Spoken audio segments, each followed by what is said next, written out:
सबसे पहले तो मैं माननीय प्रधानमंत्री नरेंद्र मोदी जी का धन्यवाद करना चाहता हूं कि इतना ऐतिहासिक और व्यापक बदलाव, रिफॉर्म जो देश की अर्थव्यवस्था को नई ऊंचाइयों तक पहुंचाए, ट्रांसफॉर्म करे, ऐसा बदलाव जो शायद मुझे लगता है आजादी के बाद पहली बार इतने बड़े रूप में देश के टैक्स स्ट्रक्चर में किया गया है। इतना बड़ा राहत जो देश के उपभोक्ताओं को दी गई है, सरलीकरण जो ईज ऑफ डूइंग बिजनेस के लिए प्रभावशाली रहेगी, और एक नए उमंग के साथ हमारे देश के युवा युवती, हमारे देश की महिलाएं, किसान, किसानी उत्पादन, एमएसएमई का उत्पादन, हर वर्ग का उपभोक्ता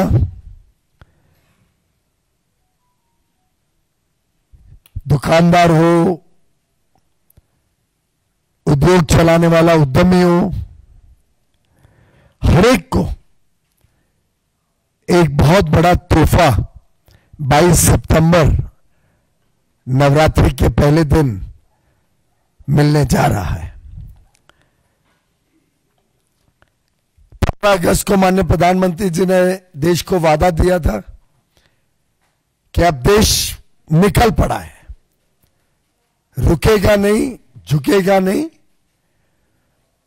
बड़े परिणाम करने वाले, बड़े परिणाम देने वाले अब कदम भारत में उठाने की क्षमता है। ये क्षमता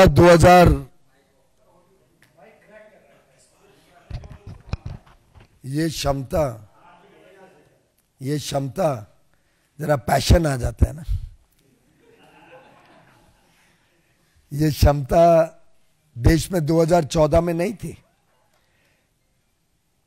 जब हमारी सरकार आई उस समय की अर्थव्यवस्था हम सब जानते हैं कितनी कमजोर थी। हम सब जानते हैं कि 10 साल कांग्रेस के शासन में भ्रष्टाचार करने के अलावा प्रभावशाली कदम या ट्रांसफॉर्मेशनल रिफॉर्म के कोई कदम उठाए नहीं गए। वादे बहुत मिलते थे, एक्शन मिसिंग था। अटल जी ने कल्पना की थी एक टैक्स की कि सभी 30-35 अलग अलग प्रकार के टैक्स, ड्यूटी, लेवीज, इन सबको एकत्रित करके एक टैक्स बनना चाहिए। 2004 में अटल जी चुन के नहीं आए, यूपीए की सरकार वादा देती रही, कांग्रेस के वित्त मंत्री बार बार कहते रहे कि हम एक टैक्स लाएंगे देश में, लेकिन कोई राज्य सरकार उन पे विश्वास ही नहीं करती थी। कोई राज्य सरकार को ये कॉन्फिडेंस नहीं था कि ये बदलाव करने से अगर घाटा हो जाए या रेवेन्यू कम हो जाए तो केंद्र सरकार उनकी मदद करेगी। ये प्रधानमंत्री नरेंद्र मोदी जी का दृढ़ संकल्प था और आर्थिक सोच स्पष्ट थी, जिसके कारण उन्होंने ये हिम्मत की कि केंद्र सरकार जो भी राज्य में जीएसटी आने के बाद अगर रेवेन्यू कम होगा या ग्रोथ, रेवेन्यू की बढ़त 14% से कम होगी, उसको केंद्र सरकार कॉम्पेंसेशन के माध्यम से पूरा करेगी 5 साल के लिए। अब सोचिए कितनी बड़ी हिम्मत की बात थी। आप जब जीएसटी ला रहे हो, सरलीकरण कर रहे हो, 35 अलग अलग अफसर लोगों के यहां जाते थे, फॉर्म भरने पड़ते थे, कितनी कठिनाइयों से व्यापार और उद्योग जगत गुजरता था। ऑक्ट्रॉय भरो, किधर एंट्री टैक्स भरो, सेल्स टैक्स अलग है, सेंट्रल सेल्स टैक्स अलग है, एक्साइज ड्यूटी अलग है, अन्य अन्य सेस अलग अलग स्टेट्स लगाते थे, उस समय की केंद्र सरकार के भी टैक्सेस, ड्यूटीज और सेसेस होती थी, उन सबको संकलित करके एक प्रकार से बड़ी राहत दी उद्योग जगत को, व्यापार जगत को और उपभोक्ताओं को भी। जो सभी टैक्स मिला के जो बोझ पड़ता था उन्हें दिखता नहीं था, क्योंकि वो अलग अलग लेवल पे था, उसका कैस्केडिंग इफेक्ट था, मल्टीपल लेवल्स पे टैक्स, यानी टैक्स के ऊपर टैक्स लगता था। एक्साइज पहले लगती थी तो सेल्स टैक्स एक्साइज के ऊपर लगती थी, ऑक्ट्रॉय सेल्स टैक्स एक्साइज दोनों के ऊपर लगती थी। अगर बीच में सेंट्रल सेल्स टैक्स 4% अलग लगा तो उसके ऊपर भी ऑक्ट्रॉय लगती थी, उसके ऊपर भी सेल्स टैक्स लगता। तो ये सब कठिनाइयां, आपको याद होगा कुछ वरिष्ठ पत्रकारों को सी फॉर्म का कितना मुसीबत होती थी व्यापारियों के लिए। इन सब को समाप्त करके प्रधानमंत्री मोदी जी ने एक जीएसटी लागू किया, उपभोक्ताओं का बोझ कम किया, सरलीकरण किया। 2017 पहली जुलाई से 5 साल तक राज्य सरकारों को कमिट किया, विश्वास दिलाया कि 14% वार्षिक हर वर्ष बढ़त भी मैं कमिट करता हूं कि अगर आज 17 में आपका 100 रुपए इकट्ठे होते हैं तो अगले साल 114 कमिट करता हूं, उसके अगले साल सिर्फ 14 नहीं, 114 पे 14%, यानी लगभग 16 हो गए, 130। उसके अगले साल 14%, 130 रुपए पे। इस प्रकार से माननीय प्रधानमंत्री मोदी जी, जिनके ऊपर विश्वसनीयता भी थी, सभी राज्य, विपक्षी राज्यों ने भी मिलकर रेट्स तय किए, स्लैब्स तय किए, पूरा प्रोसेस कॉन्स्टिट्यूशनल अमेंडमेंट किया गया और समय समय पे 2017 से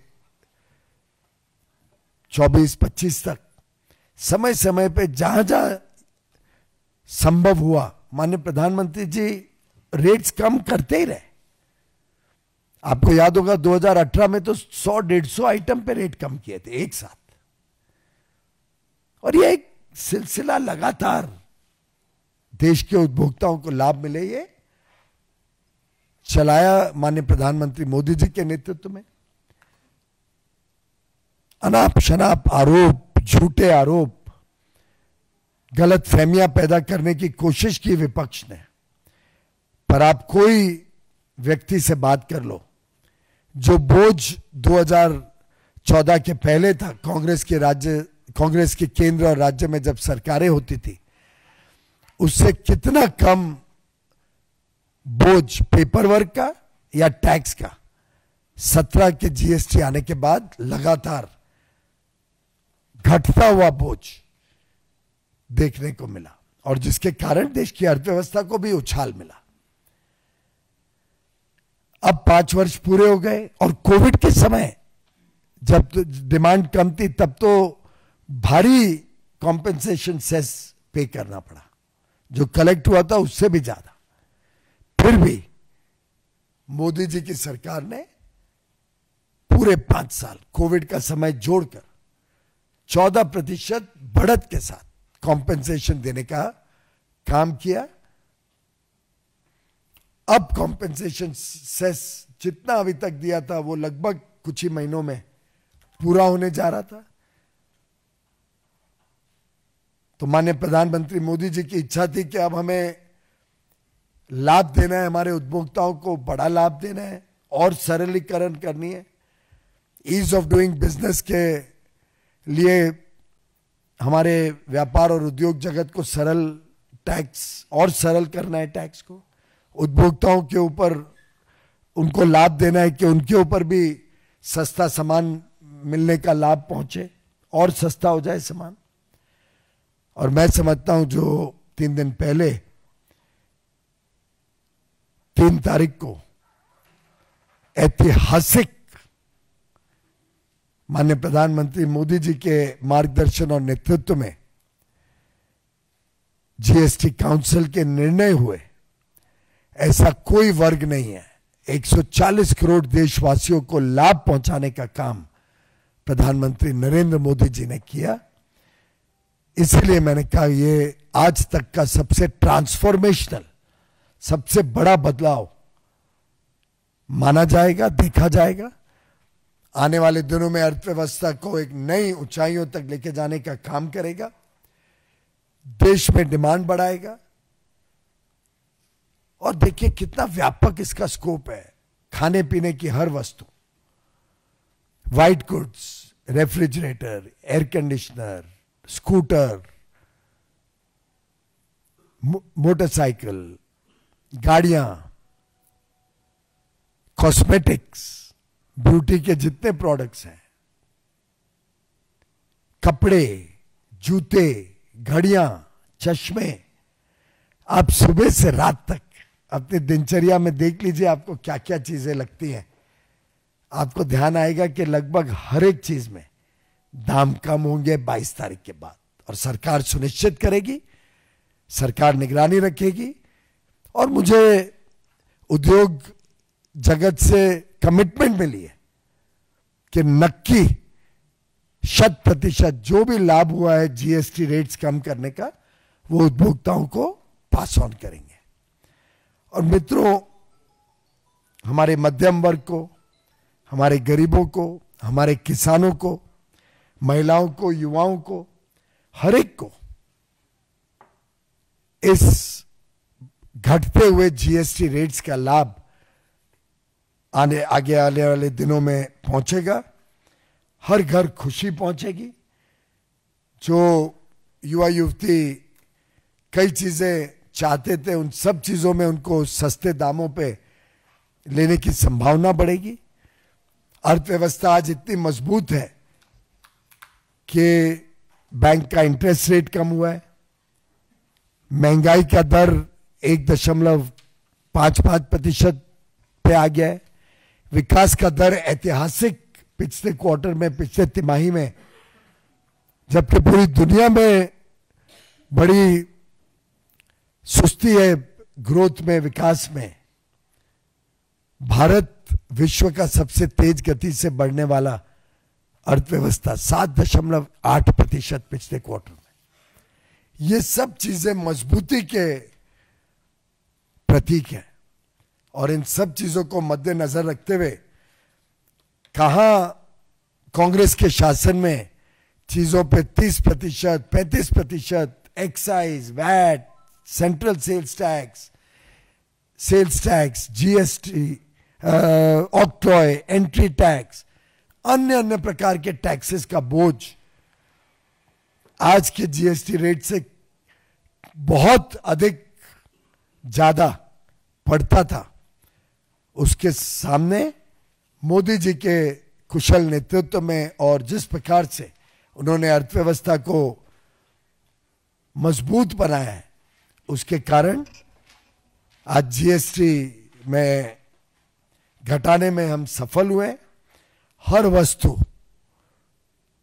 जो हमें रोजमर्रा का लगता है उसको कम किया गया, प्रोसेस को भी सिंप्लीफाई किया गया, रेट रैशनलाइजेशन करके अगर किधर कुछ ऐसा था कि फिनिश प्रोडक्ट पे कम था और रॉ मटेरियल पे ज्यादा था, उसको भी ठीक किया गया।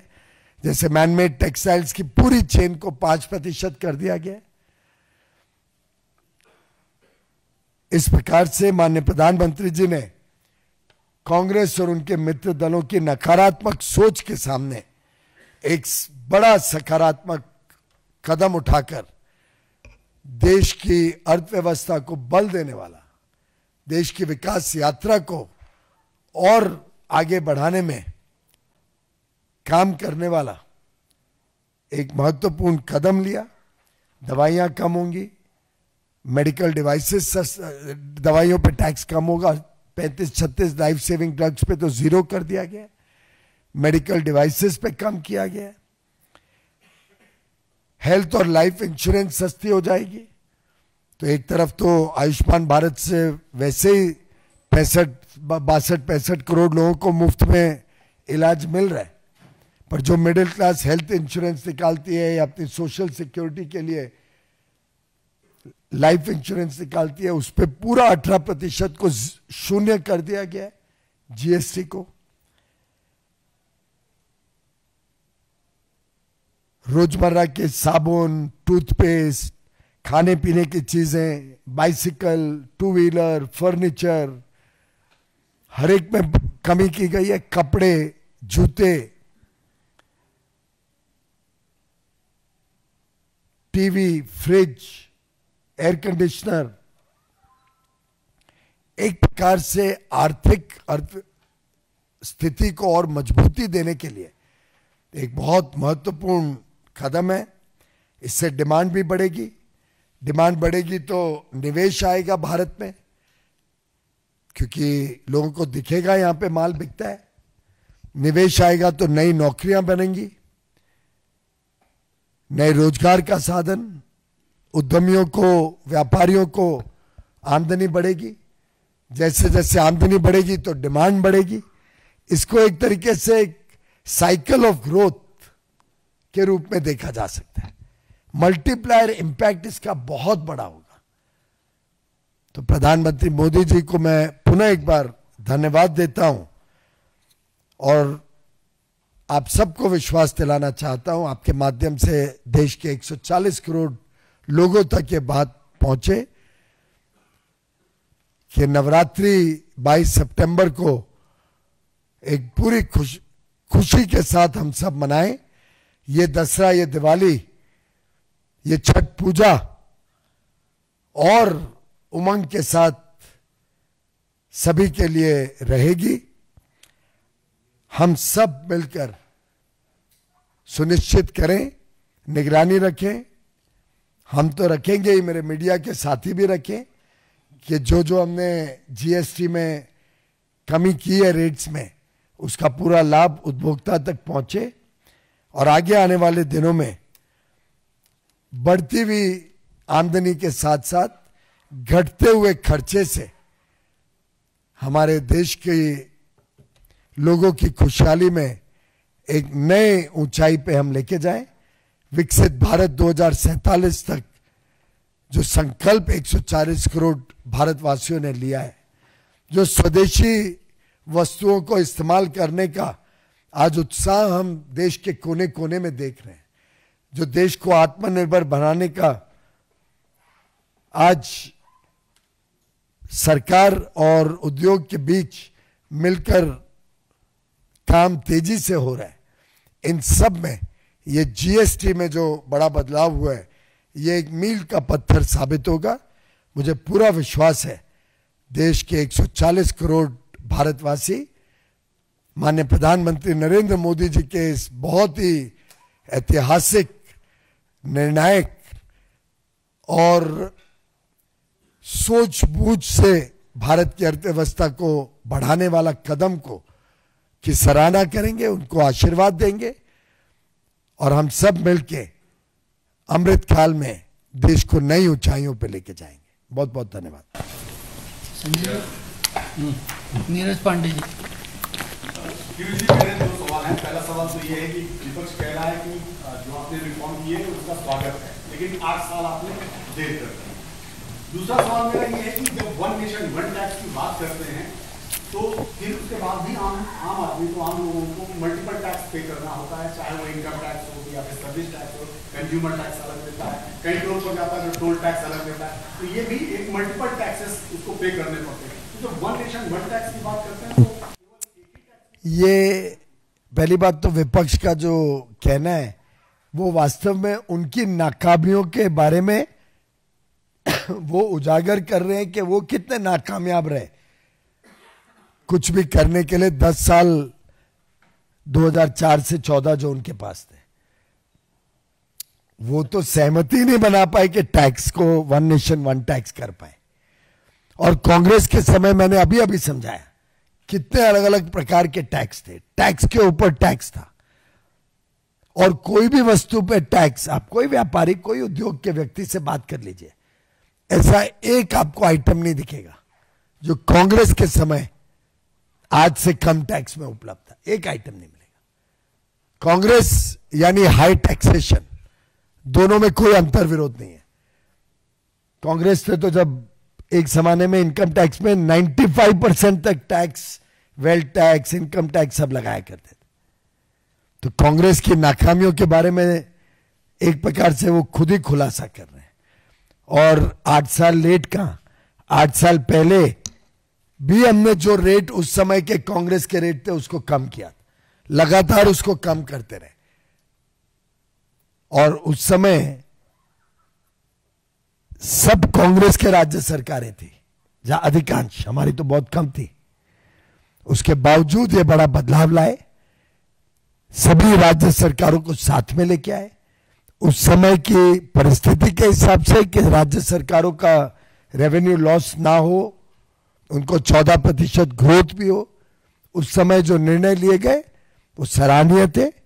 कांग्रेस उसमें शामिल थी। और आज जो निर्णय लिए गए हैं उस पर कर्नाटक सरकार या केरल सरकार ने जैसे जीएसटी काउंसिल के खुलासा आ रहा है बाहर, जो व्यवहार किया, वो खुश नहीं थे उपभोक्ताओं को लाभ देने के लिए।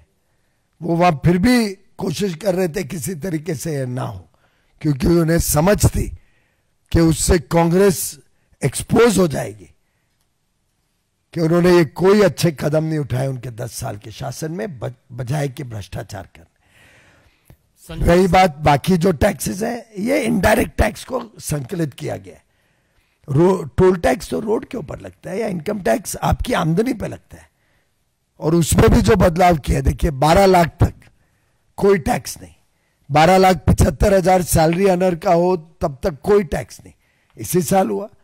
तो आप देख सकते हैं कितने संवेदनशील है माननीय प्रधानमंत्री नरेंद्र मोदी जी, कि गरीब और मध्यम वर्ग पे बोझ कैसे कम करना, ये उनका लगातार 11 साल में प्रयास रहा है और सफल प्रयास रहा है। इसीलिए मैंने उनका धन्यवाद किया। संजय शर्मा। पीयूष जी, मेरा सवाल है इसमें 2 चीजें कि हम लोगों ने व्यापारियों से जब बात करी तो उनको एक आशंका थी कि कहीं उद्योग जगत इसमें एमआरपी बढ़ा करके तो जीएसटी का जो फायदा जो सरकार ने दिया वो उसको कम करने की कोशिश न करें। दूसरा, राहुल गांधी को क्रेडिट दे रही कांग्रेस की, वो लगातार मांग कर रहे थे, उसको मोदी सरकार ने पूरा। पहली बात तो हमारे पास कंज्यूमर विभाग है, फाइनेंस मिनिस्ट्री है, हमारा विभाग है, हम सब मिलके इस चीज पे निगरानी रखेंगे। मैंने आपसे पहले भी कहा और अभी भी अनुरोध करता हूं कि ये हम सबका सामूहिक प्रयास रहना चाहिए। सरकार तो अपनी जिम्मेदारी निभाएगी, राज्य सरकारें भी निगरानी रखें कि ये जीएसटी पास ऑन हो। और मुझे उद्योग के सभी वर्गों ने ऑलरेडी एश्योरेंस दिया है कि पूरा जीएसटी पास ऑन किया जाएगा, जो भी लाभ कोई भी कंपनी को, कोई भी उद्योग को मिलेगा। रही दूसरी बात, राहुल गांधी जी को स्वाभाविक रूप से मालूम था ये होने वाला है, क्योंकि उनके मंत्री भी ग्रुप ऑफ मिनिस्टर्स में हैं, उनकी राज्य सरकारें भी ग्रुप ऑफ सेक्रेटरीज में। तो मैंने एक ये पैटर्न देखा है कुछ वर्षों से कि आखिर काम करना तो ओवरनाइट नहीं होता है, हम छुप छुप के तो काम नहीं करते, बड़े खुले उससे सब राज्य सरकार भी तो जीएसटी काउंसिल में।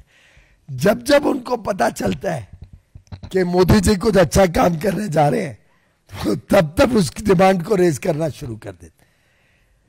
तो मुझे लगता है राहुल गांधी जी के बारे में हम सब जानते हैं कि वो तो एक ऐसा रॉकेट है जो कई बार लॉन्च होने के बाद फेल हो चुका है, टेक ऑफ ही नहीं किया, टेक ऑफ के पहले ही फ्यूज आउट हो जाता है। तो वो जिस प्रकार के वक्तव्य देते हैं उनको खुद को पता नहीं रहता है कई बार कि उन्होंने पहले क्या कहा था और अब क्या कह रहे हैं।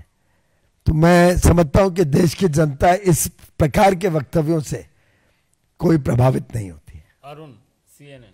पीयूष जी, ये जो डिसीजन आपकी सरकार ने लिया है, ये उस समय पे लिया है जब यूनाइटेड स्टेट्स का जो टैरिफ है 50% वो भी है और साथ में जीएसटी में आपने कट किया है। तो इसका जो फाइनेंशियल इम्पैक्ट है वो कैसे होगा, अगर होगा तो उसको कैसे आप लोग करेंगे? पहली बात तो इस निर्णय का बाकी कोई देश के निर्णयों से कोई संबंध नहीं है, ये मैंने कल भी स्पष्ट किया था। क्योंकि जैसा मैंने अभी भी संजय जी को बताया, स्वाभाविक रूप से इतना बड़ा बदलाव कोई ओवरनाइट तो नहीं होता है। कई महीनों से, शायद लगभग 1 साल से इसके ऊपर ग्रुप ऑफ सेक्रेटरीज राज्य सरकारों के साथ केंद्र सरकार सलाह मशुरा कर रही है, ग्रुप ऑफ मिनिस्टर्स इस पे काफी समय से काम कर रहे हैं। उसका परिणाम हमें 3 तारीख को देखने को मिला। और रही बात बाकी देशों में इसके साथ क्या हो रहा है, वो तो हाल क्या विषय है, महीने 1.5 महीने का विषय। तो इससे दोनों में कोई जोड़ नहीं है, कोई संबंध नहीं है, दोनों अलग अलग विषय है। आनंद, दूसरी बात आपने कही कि रेवेन्यू लॉस की, उसको भी कैलकुलेट करके देश के समक्ष रखा गया है। और डिमांड में जो बढ़त होगी, ब्यूएंसी आएगी, उससे जो टैक्स कलेक्ट होगा वो जितना कैलकुलेटेड लॉस है, कैलकुलेटेड लॉस तो पुराने डिमांड पे, पर जब 10-10% एक एक चीज पे कम हो रहा है, कुछ चीजों पे तो 13% कम हो रहा है, कुछ चीजों में 0 ड्यूटी लग गएगी, 18% कम हो रहा है इंश्योरेंस पे, जैसे लाइफ और हेल्थ इंश्योरेंस 18 से 0। तो आप समझ सकते हैं कि इतना बड़ा जब टैक्स रेट्स में कमी की जाएगी तो उससे कितना उछाल आएगा मार्केट, और उस उछाल के कारण टैक्स भी बढ़ेगा। तो हमें पूरा विश्वास है कि अगर राज्य सरकारें भी केंद्र की तरह ईमानदारी से टैक्स कलेक्ट करें, आपने देखा हमारी 11 वर्ष बेदाग सरकार, और कांग्रेस की अभी भी विपक्ष की सरकारों में कोई ना कोई घोटाला हर थोड़े दिन बाद निकलता है। उन्होंने स्कैम्स करना बंद करना चाहिए, तो कभी आपको टैक्स में कभी कमी नहीं पड़ेगी। आनंद पांडे, मोहित Bhatt.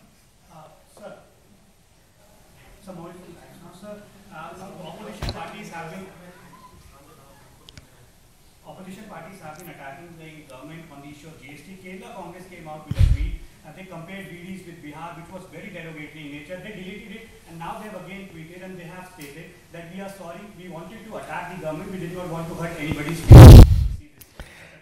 This is the negative thinking of the Congress, which we have seen over many decades now. In fact, this has started manifesting itself in their day-to-day affairs. The frustration that they are losing public support, the frustration that the Gandhi family is no more liked by the people of India is reflecting in their actions. I think it is condemnable that the Congress sought to insult the people of Bihar. First they insulted Prime Minister Narendra Modi's mother. Then now they have insulted the people of Bihar. I don't know who they will insult tomorrow.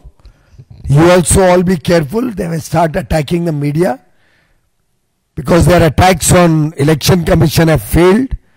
People have understood that that was the need of the hour, and what is happening is good for the nation. It had happened 20 years ago also. It's a routine process.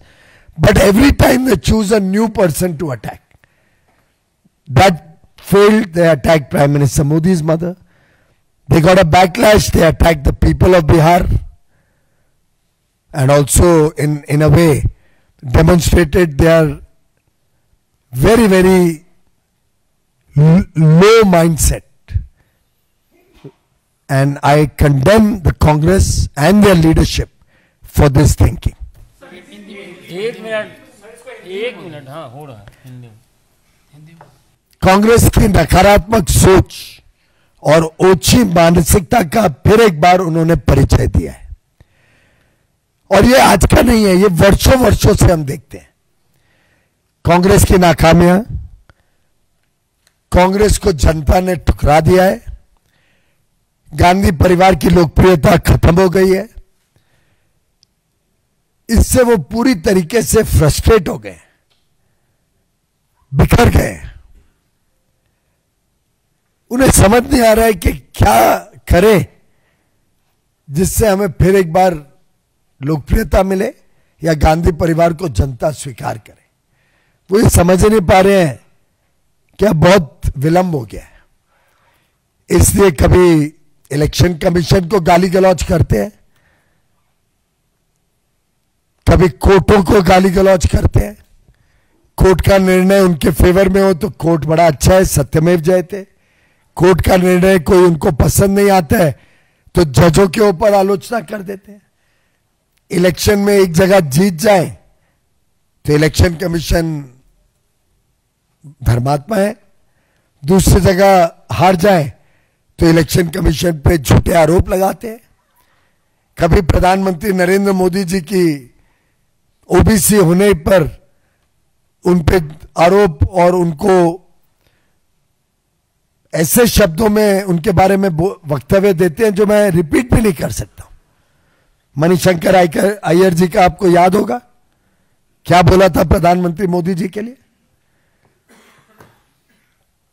आपको याद होगा किस प्रकार से व्यक्तिगत आरोप और attack Congress का लगातार मोदी जी के परिवार पे, उनकी जाति पे देश ने सुना है। हाल में ही उनकी मां के ऊपर भी। और इससे ज्यादा दर्दनीय क्या बात हो सकती है कि किसी की मां के ऊपर ऐसे ओछे तरीके से कांग्रेस वक्तव्य दे। और आज तो उन्होंने पूरे बिहार को ही इंसल्ट कर दिया। और मुझे पक्का विश्वास है कि बिहार की जनता इसको कभी टॉलरेट नहीं करेगी। मुंह तोड़ जवाब मिलेगा कांग्रेस और आरजेडी को इस वक्तव्य के लिए, इस इंसल्ट के लिए। दीपक चौबे। सर, कपिल सिब्बल ये कह रहे हैं कि क्योंकि बिहार में चुनाव है इसलिए बोनस दिया गया, पर आने वाले समय में अर्थव्यवस्था पर इसका क्या असर पड़ेगा, मैं इसके लिए चिंतित हूं। मैंने अभी बताया कि ऐसा काम कोई ओवरनाइट तो होता नहीं है। अगर इस प्रकार की सोच होती तो हम क्या पिछले लोकसभा चुनाव के पहले नहीं कर सकते थे?